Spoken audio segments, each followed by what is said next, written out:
Welcome to the Walking Leader podcast, episode number 254.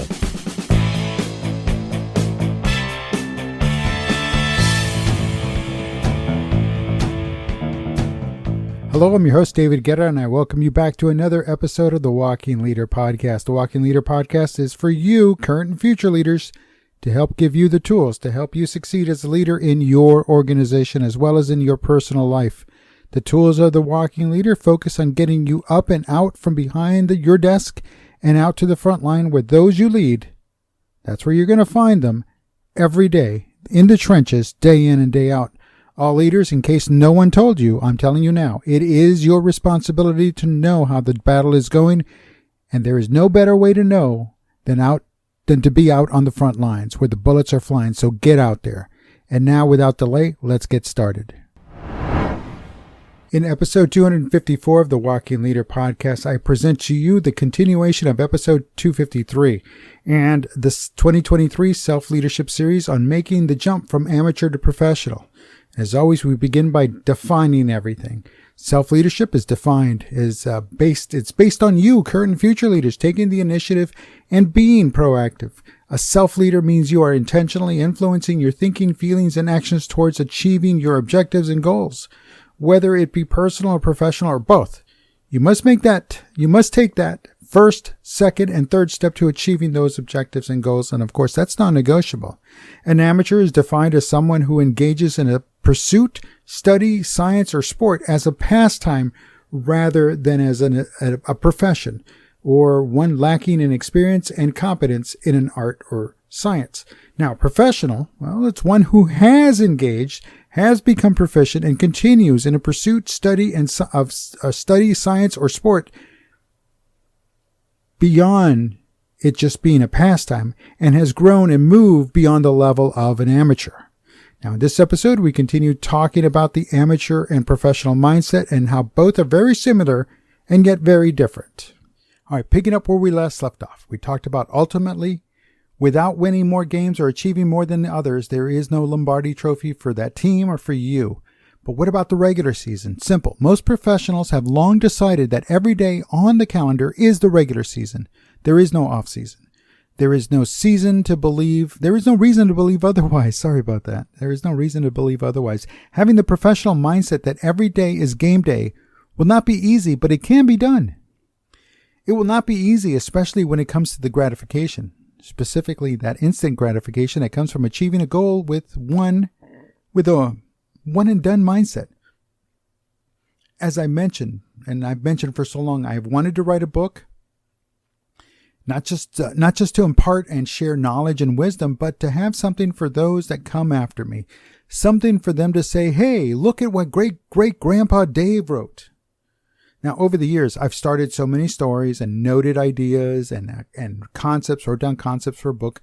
It took one day for my frustration of starting but not finishing to get the best of me. That was my moment. And with the help of my wife, to finish what I started. Then, once the book was done, it was not long before the next book was being written, and the next one, and so on. So for most people that write a book, win a championship, complete a college degree, complete United States Army infantry training, the need for building on that sense of accomplishment becomes almost a hunger, a yearning for most. It is at that moment that the professional mindset is born. However, what about those one-hit wonders? And I'm going to just go out there. I'm not taking anything away from those that I'm going to mention here, but the one-hit wonders such as Dexy's Midnight Runners with their 1982 song, Come On, Eileen.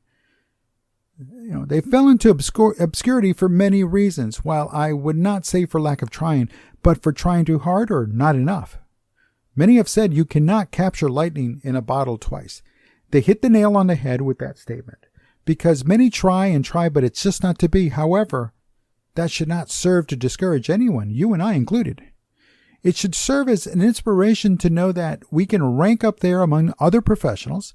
Having that one hit does not lessen their status as professionals. It lessens their status if that's all they ever do, meaning they don't keep trying. That great musical talent known as Toni Basil, she sang that song Mickey, remember that? Yeah, back in the 80s now. Tony Basil had a different professional vocation to fall back on that. Aside from singing a top 40 hit, that was just the icing on the cake that is a long and varied career. And in case you did not know, Tony Basil was and still is a highly sought-after dancer and choreographer. Then again, there comes Baltimora with that song Tarzan Boy, or Bow Wow Wow with I Want Candy, and countless others. They built up a great following and were able to deliver that one breakthrough mainstream hit only to fade back into the club disco lights. Now, kudos to all the one-hit wonders out there, because they all have one thing in common. They all have one more music hit than I do, than most of us do. So, having that professional mindset drives the desire to be better, to give it one more shot, to give it 100% come rain or shine. Stopping and starting is not how professionals win Super Bowls, Wimbledon, or have a top 40 hit. They continue, they keep moving, they continue moving forward towards that next hit, that next blockbuster motion picture, that next Lombardi trophy. They keep moving forward because they have a plan, a vision, a mission they strive to achieve and accomplish. Far from the one and done crowd, the professional mindset individual plays the long game. The professional always has a long-term plan, a great mission, a huge vision that will take them far beyond the "at least I did it" excuse of why many people stop and never continue. Fun fact though, there are only 2 people on planet Earth that have climbed Mount Everest more than 20 times. Apa Sherpa and Phurba Tashi Sherpa both have reached the peak of Everest 21 times. However, let's not forget that out of all the people that attempted to climb the world's highest mountain, just a bit over 4,000 has successfully done so. But only 2 have done it 21 times. 21 times up and 21 times down that mountain. A mountain that has claimed over, as of May 2019, 300 lives. And according to The Sun, a United Kingdom newspaper, quote, a total of 307 people have died on Mount Everest since 1922. Sorry about that. And over the past 100 years. The countless numbers that have prepared, trained, and attempted to reach the summit may never be truly known. What is known that to climb Everest is no easy task.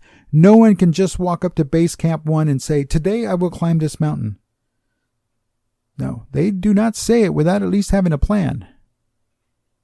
A plan that has long since been prepared, acted upon, adjusted to face the realities of preparing to climb Mount Everest.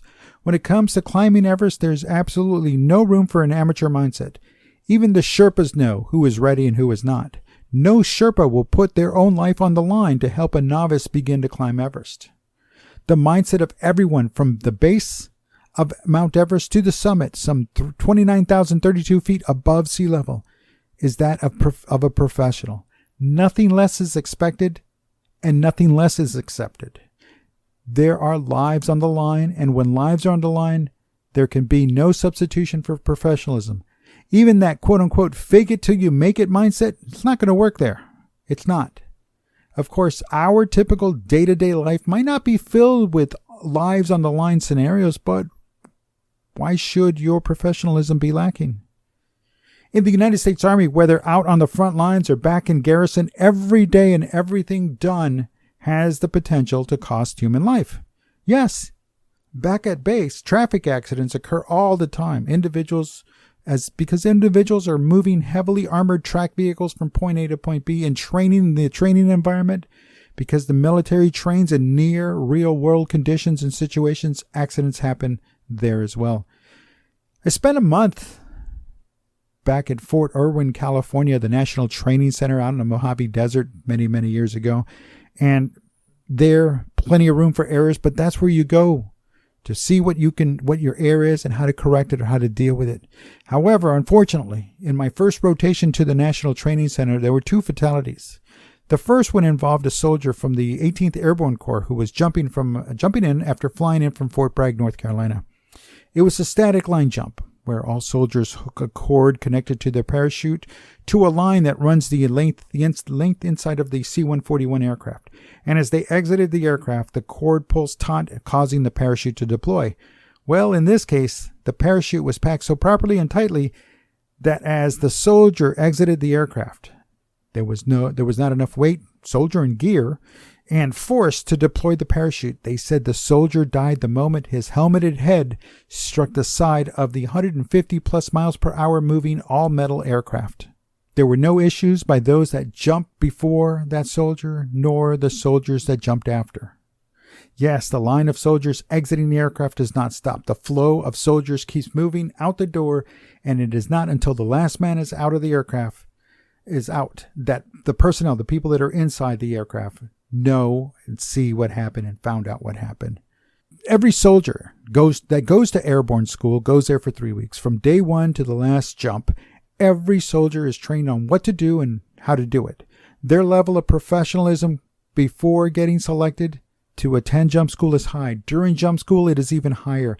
Then, once assigned to a unit that's on permanent jump status, like the 82nd Airborne, they have to maintain that level of professionalism from the moment they are given a warning order to the moment their boots hit the ground out on some foreign LZ, hot or not, hot LZ landing zone or not. Every soldier is a volunteer, even those that apply but not selected. Every soldier maintains a level of professionalism, and that is not negotiable. The professional knows that once they have accomplished one thing, they are ready to move on to the next. They know that something else, another thing is just around the corner. Every airborne soldier I ever worked alongside or knew were constantly at the ready for their next jump. It became an unquenchable hunger. Most certainly they would complain about their knees and backs, but I never heard them complain while they were up in the sky. Having the same mindset makes the individual hunger and thirst for more, and more. The mindset that is the first step of many one takes to achieve that final goal, completing that last mission, or realizing the success of a vision is even better, especially if that goal, mission, or vision takes a lifetime to achieve. Even then, they want to know what is next. And when they cannot know, they go searching for what is next. So do you have that unquenchable hunger? Do you know what's next? Well, that wraps it up for episode number 254 of the Walk-In Leader Podcast. If you have any comments or questions, then please drop me an email, dave@daveguerra.com, or leave me a voice message at the Walk-In Leader hotline at 956-720-0060, or reach out to me on Twitter at Dave Guerra, all one word. That's the symbol Dave Guerra, all one word, and I look forward to hearing from you. I want to thank you for your time. I do appreciate you making it to this point of the episode. I am David Guerra, author of the books The Walking Leader and Great to Follow, and I invite you to subscribe to the Walking Leader podcast on Apple Podcasts, Spotify, Spreaker, and Stitcher. You can find all those links at the daveguerra.com website. Lastly, I want to remind you, because it is important, to always go beyond the grind and go beyond the hustle, because that is the only way to be the walking leader and a leader that is truly great to follow. Until next time, I thank you.